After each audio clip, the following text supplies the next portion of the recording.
जय जवाहर संगवारी आज बनवा तिउरा भाजी के साग। तिउरा भाजी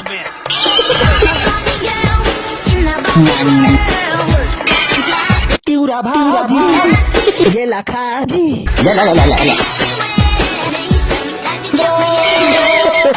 डक्का का संभाला ले दागे जी है ना जी मोट मोट भाटा और करिया करिया तीन अम्मा भाजी के बन बुना को ऐसे करके झर्रा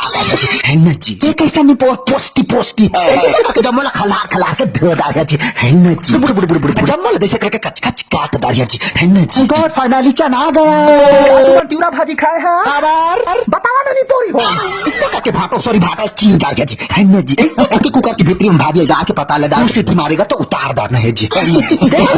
भज गया जहिता भाग लेते